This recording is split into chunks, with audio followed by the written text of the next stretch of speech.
Adana'dan Kurtuluca selam olsun. Boykota katıl, kardeşime kurşun atma. Kafirler bizden korkun. Biz Muhammed ümmetiyiz. Filistinli çocuklar için kahrolsun İsrail. Filistin'i çok seviyorum. Filistinli çocuklara buradan selam söylüyoruz. Çocukların ölmediği bir dünya istiyoruz. Yaşasın Filistinli çocuklar. Bir ruh, bittem, nefti-i aksa, kahrolsun İsrail. Filistin bizimdir, bizim kalacak.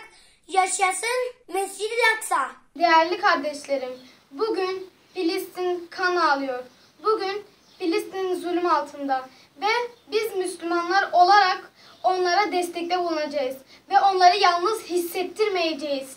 Kahrolsun İsrail, kahrolsun İsrail. Hamas'a selam, direnişe devam. Hamas'a selam, direnişe devam. Tekbir, Allahu Ekber. Tekbir, Allahu Ekber. Şehit olan kardeşlerim için susma. Yıkılasın İsrail. Enkazını göreyim, sana ülke diyenin yüzüne tüküreyim. Tekbir, Allahu Ekber. Hamas'a selam, direnişe devam. Hepimiz Filistinliyiz. Kahrolsun İsrail.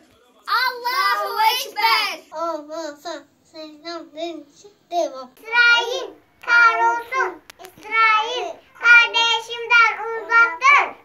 Selam olsun Filistin'e, selam olsun Kudüs'e, selam olsun Aksa'ya, nalet olsun İsrail'e. Hamas'a selam, direnişe devam. Kahrolsun İsrail, kahrolsun İsrail, kahrolsun İsrail. Çocukların ölmediği bir dünya istiyoruz. Yaşasın Filistinli çocuklar. Baby killer İsrail. Allah'ım Mescid-i Aksa'yı koruyanlara yardım et. Allah'ım kafirlere Mescid-i Aksa'yı yıkmasına izin verme. Ya Rabbim Mescid-i Aksa böyle kalsın. Ya Rabbim Mescid-i Aksa yıkılmasın. Ya Rabbim Mescid-i Aksa hep bizimdir. Kafirlerin eline geçmesin. Filistin'e selam, direnişe devam.